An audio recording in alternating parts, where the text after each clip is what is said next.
क्या mutual fund एक scam है? हम कल से इस चीज पर चर्चा कर रहे हैं और इसके बारे में कई पैरामीटर्स पे हमने कल डिस्कशन किया। उसी डिस्कशन को आज बढ़ाते हैं। हेलो, वेलकम, नमस्कार, स्वागत है आपका हमारे शो मुकेश टॉक्स में।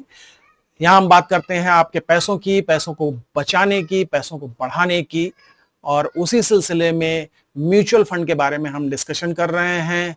YouTube पे बहुत सारे इन्फ्लुएंसर्स ने अपने वीडियो डाल रखे हैं कि म्यूचुअल फंड एक स्कैम है, और उस आर्ग्यूमेंट को सपोर्ट करने के लिए उन्होंने कुछ पैरामीटर्स पे सवाल खड़े किए हैं। उनके खड़े किए हुए कई पैरामीटर्स के ऊपर मैंने डिटेल एक्सप्लेनेशन पिछले वीडियो में दिया है। अब एक और चीज बच गई है और वो है डायरेक्ट फंड या रेगुलर फंड। तो उससे पहले हम बात करें, कल जो चर्चा हुई थी एक्सपेंस रेशियो की, तो मैंने पहले कल भी समझाने की कोशिश की थी कि जो नए फंड हैं, जो छोटे फंड हाउस हैं और उनके जो नए फंड हैं जहां पर उनका एसेट अंडर मैनेजमेंट यानी कि उनका जो टोटल फंड साइज है वो अगर छोटा है, तो सेबी खुद अलाउ करता है कि वो ज्यादा एक्सपेंस रेशियो चार्ज कर सकते हैं। क्यों? क्योंकि एएमसी बिजनेस चलाने के लिए एक सर्टेन खर्च है, एक बेस लेवल है, वो सभी के लिए एक जैसा है, चाहे छोटा फंड हाउस हो या बड़ा फंड हाउस हो। इवन बड़े फंड हाउस में भी अगर एक नया फंड लॉन्च किया जा रहा है तो उसके लिए एक अलग टीम खड़ी की जाएगी, एक फंड मैनेजर होगा, उसकी टीम होगी। इन दैट केस बड़े फंड हाउस में भी अगर कोई नया फंड लॉन्च किया गया है तो वहां पर उसका एक्सपेंस रेशियो ज्यादा हो सकता है। लेकिन जैसे जैसे फंड का साइज बड़ा होगा, हजारों करोड़ में, आपको मालूम है बहुत सारे फंड हाउस ऐसे हैं जिनके जो जनरल टाइप के जो फंड है उनका एयूएम 50,000 करोड़, 40,000 करोड़, 35,000 करोड़, इस रेंज में है। तो वहां पर उनका एक्सपेंस रेशियो बहुत कम है, 1.5%, 1.4%, इवन लेस देन 1%। तो एक्सपेंस रेशियो को देखकर आप उस फंड को जज नहीं कर सकते, वो इकलौता पैमाना नहीं है। कल मैंने आपको एग्जाम्पल के साथ बताया था कि जो छोटे फंड हैं, जिनका एसेट अंडर मैनेजमेंट छोटा है, जिनका फंड साइज छोटा है, उनको मनूवर करने की एबिलिटी बहुत अच्छी है। वो बहुत जल्दी किसी स्टॉक को खरीद भी सकते हैं और बहुत जल्दी बेच भी सकते हैं, और इसीलिए वो आपके लिए ज्यादा प्रॉफिट लॉक कर सकते हैं।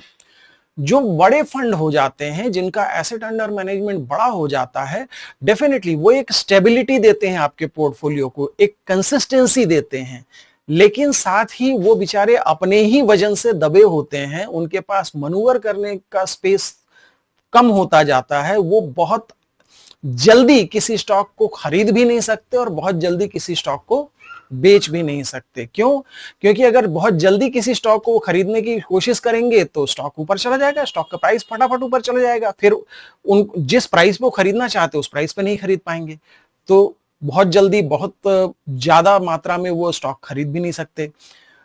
हर उनके पोर्टफोलियो में जो भी स्टॉक है वो काफी अच्छी खासी क्वांटिटी में है, तो अगर वो उनको बेचने जाएंगे तो अगेन बात डिमांड और सप्लाई की है। अगर वो सारा एक साथ बेचने जाएंगे तो स्टॉक का प्राइस क्रैश हो जाएगा, और इसीलिए वो एक झटके में अपनी होल्डिंग बेच भी नहीं सकते।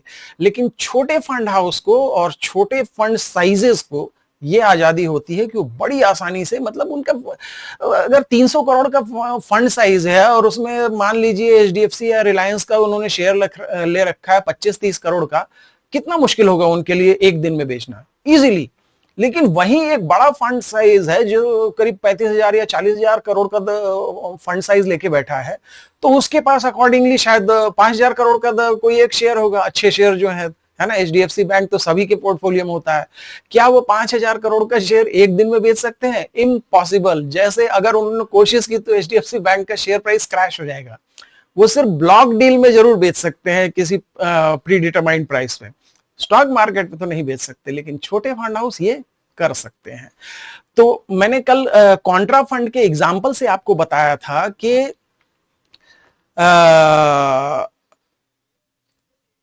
कोटक फंड का मैंने आपको एग्जाम्पल दिया था, जहां पर उसका एक्सपेंस रेशियो हार्डली 0.5% ज्यादा था, लेकिन उसका जो रिटर्न था वो 4% ज्यादा था।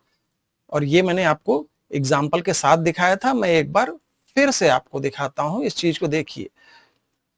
अब आप देख रहे हैं यहां कोटक का एक्सपेंस रेशियो 1.86% है, एसबीआई का एक्सपेंस रेशियो 1.5% है। डेफिनेटली कोटक का एक्सपेंस रेशियो ज्यादा है, लेकिन रिटर्न का फर्क देखिए। एसबीआई के फंड ने 16% का रिटर्न दिया है 2 साल में, और कोटक के फंड ने 20% का रिटर्न दिया है, 4% ज्यादा है। देखिए एसबीआई ने जो 16% का रिटर्न दिया है, किसी भी पैरामीटर से वो खराब नहीं है, इट्स अ गुड रिटर्न, बहुत अच्छा रिटर्न है ना। एसबीआई कॉन्ट्रा फंड बहुत पुराना और अच्छे खासे एयूएम वाला फंड है। आप देख सकते हैं यहाँ 46,648 करोड़, 46,000 करोड़ का फंड है, जबकि कोटक जो है मात्र 4,492 करोड़, यानी कि एसबीआई के मुकाबले 1/10। इसीलिए उसका एक्सपेंस रेशियो ज्यादा है, 1.86% है। बट देन आप रिटर्न देख सकते हैं, इसने 4% रिटर्न ज्यादा दिया है। अब आप मुझे बताइए कि आप 0.5% एक्सपेंस रेशियो के लिए रोएंगे और उसके पीछे 4% का रिटर्न छोड़ेंगे? दैट्स वेरी ऑब्वियस ना। चलिए, एक्सपेंस रेशियो पे काफी बात हो गई। अब हम अपने आज के मेन टॉपिक पे आते हैं, और वो है रेगुलर फंड या डायरेक्ट फंड। और YouTube पे जो वो इन्फ्लुएंसर्स झूठ फैला रहे हैं, उसमें एक झूठ ये भी है कि जो म्यूचुअल फंड डिस्ट्रीब्यूटर है वो 2% 3% कमीशन कमाता है मेरे पैसे से। मैंने पैसा जमा किया, मैंने पैसा म्यूचुअल फंड को दिया, मेरा पैसा बढ़े या ना बढ़े, म्यूचुअल फंड डिस्ट्रीब्यूटर 2% 3% कमीशन कमा रहा है। वेल, मैंने अभी आपको एक्सपेंस रेशियो दिखाया, फिर से दिखा सकता हूं। चलिए एक बार फिर से देखिए, इस एक्सपेंस रेशियो को देखिए, 1.5%, 1.52, 1.50, 1.49, और ऊपर चलते हैं 1.8, 1.9, इवन 2%। अब आप मुझे खुद बताइए, अगर एएमसी खुद 1%, 1.5%, 1.8% अगर आपसे एक्सपेंस रेशियो चार्ज कर रहे हैं, तो वो किसी डिस्ट्रीब्यूटर को कैसे 2% या 3% का कमीशन दे सकते हैं? अपने घर से थोड़ी देंगे। एएमसी के अपने खर्चे भी तो हैं, उनका फंड मैनेजर है, उनका स्टाफ है, उनके ऑफिस खर्चे हैं, और डेफिनेटली उनको एमएफडी को भी कुछ पैसा कमीशन के तौर पर देना है।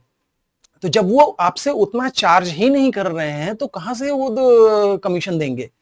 तो ये एक झूठ क्लियर हो गया कि एमएफडी आपके पैसे से 2% 3% नहीं कमा रहा है, उसका कमीशन बहुत ही कम है। क्योंकि एएमसी ने भी कोई मतलब चैरिटी नहीं खोली है ना, वो जो एक्सपेंस रेशियो चार्ज कर रहे हैं उसका मेजर हिस्सा उनके अपने लिए है। म्यूचुअल फंड डिस्ट्रीब्यूटर को एक माइनर कमीशन वो देते हैं, डेफिनेटली वो देते हैं। अब बात है कि रेगुलर फंड या डायरेक्ट फंड। तो यहां पर मैं आपसे सवाल पूछता हूं, मान लीजिए अगर आपको कोई बीमारी हो जाती है, तो आप क्या करते हैं? आप सेल्फ मेडिकेशन लेते हैं, या एक डॉक्टर के पास जाके उसकी सलाह लेके, उससे टेस्ट करा के, और फिर उसकी सलाह पर बताई हुई दवाइयां लेते हैं? सही अप्रोच क्या है? सही अप्रोच यही है कि अगर आपको कोई बीमारी, मैं सामान्य सर्दी खांसी की बात नहीं कर रहा हूं, लेकिन अगर कुछ बड़ी चीज हो रही है, आपके बॉडी में तकलीफ हो रही है, तो सही तरीका यह है कि आप डॉक्टर के पास जाएंगे, डॉक्टर को दिखाएंगे, वो कुछ एक टेस्ट जरूर लिखेगा, लेकिन उसके बाद एक सही सलाह देगा, और उस दवाई का आपके ऊपर अच्छा असर होगा, आपकी बीमारी ठीक होगी। 2-3 दिन पहले की बात है, मुझे अपने एक क्लाइंट से मिलने जाना था, और मैंने उनको फोन किया कि क्या मैं इस वक्त आ जाऊं, तो उन्होंने कहा नहीं नहीं, आज हम लोग हॉस्पिटल में हैं, आज नहीं मिल पाएंगे, आप कल आ जाइए। मैंने पूछा क्या हो गया, हॉस्पिटल में कैसे पहुंच गए? तो बोले नहीं ठीक है, हम बताते हैं आके। उसके बाद जब मैं उनसे जाके मिला तो पता चला कि उनके एक रिलेटिव हैं जो डिप्रेशन और एंजाइटी की दवाई खा रहे थे, और अब सेल्फ मेडिकेशन के चक्कर में उन्होंने थोड़ी सी ज्यादा दवाई खा ली, और वो हॉस्पिटल केस बन गए, उनको आईसीयू में एडमिट करना पड़ा। तो आप समझ रहे हैं सेल्फ मेडिकेशन के खतरे, कि अगर आप डॉक्टर की सलाह पे चलेंगे तो आपकी तबीयत ठीक होगी। सेल्फ मेडिकेशन में खतरा है। आप बहुत पढ़े लिखे इंसान हैं, इंटरनेट पे आज दुनिया भर की जानकारी अवेलेबल है, लेकिन डॉक्टर फिर डॉक्टर होता है बॉस। वो बहुत सारी ऐसी छोटी छोटी एंट्री केसेस समझता है जो आप नहीं समझ पाएंगे। तो बीमारी में सही अप्रोच ये है कि आप एक डॉक्टर के पास जाएं और उसकी सलाह पर दवाई लें। ये तो एक एग्जाम्पल है। दूसरा एग्जाम्पल है कि मान लीजिए आपके घर में, आपके बाथरूम में अगर कुछ खराब हो गया है, तो सही तरीका यह है कि आप प्लम्बर को बुलाइए, वो प्रोफेशनल आदमी है, बहुत जल्दी काम करके दे देगा। अगर आप खुद हथौड़ा, स्पैनर और चीजें उठाकर चलेंगे उस चीज को सुधारने में, हो सकता है आप सुधार लें, हो सकता है आपका पहले एक्सपीरियंस हो, लेकिन प्रोफेशनल काम तो प्लम्बर ही करेगा, है ना। आप अपनी नौकरी बहुत अच्छे से करते हैं, वहां आप एक्सपर्ट हैं। आप अपना बिजनेस बहुत अच्छे से करते हैं, आप वहां एक्सपर्ट हैं। But at the same time आप इलेक्ट्रिशियन, प्लम्बर, पेंटर, डॉक्टर ये सब नहीं हो सकते। ये आप सारे काम खुद करने जाएंगे तो वो परफेक्शन नहीं होगा, और हो सकता है जिस पैसे को आप बचाने की कोशिश कर रहे हैं उससे कहीं ज्यादा का नुकसान हो जाए, राइट। तो म्यूचुअल फंड डिस्ट्रीब्यूटर से अगर आप म्यूचुअल फंड लेते हैं तो डेफिनेटली वो आपको एक रेगुलर फंड देगा, और उस रेगुलर फंड का जो एक्सपेंस रेशियो है उसमें से एक सर्टेन अमाउंट उसे कमीशन के तौर पे मिलता है। देखिए, दुनिया में कोई चैरिटी नहीं कर रहा है ना। म्यूचुअल फंड डिस्ट्रीब्यूटर भी अपना टाइम लगाकर आपके पास आ रहा है, आपको एक सही सलाह दे रहा है, आपका इन्वेस्टमेंट करने में मदद कर रहा है, तो किसी फायदे के लिए कर रहा है, और वो कोई बहुत अनाप शनाप चार्ज नहीं कर रहा है, और आपसे तो बिल्कुल नहीं कर रहा है। उसे कमीशन एएमसी से मिलता है। डायरेक्ट फंड में आप डेफिनेटली इन्वेस्ट कर सकते हैं। जैसा मैंने बताया कि अगर आपको सेल्फ मेडिकेशन में ज्यादा विश्वास है, अगर प्लम्बर का काम आप खुद कर लेते हैं, इलेक्ट्रिशियन का काम खुद कर लेते हैं, पेंटर का काम खुद कर लेते हैं, तो शायद ये काम भी आप बहुत अच्छे से कर पाएंगे। लेकिन मैं फिर भी कहूंगा, फाइनेंस फिर फाइनेंस है। म्यूचुअल फंड डिस्ट्रीब्यूटर या एसआईएफ डिस्ट्रीब्यूटर, या दिक्कत यह है कि सेबी ने फाइनेंशियल एडवाइजर वर्ड यूज करने से मना किया हुआ है, सो मैं बोल नहीं सकता वो, लेकिन बेसिकली वो है तो एडवाइजर ही।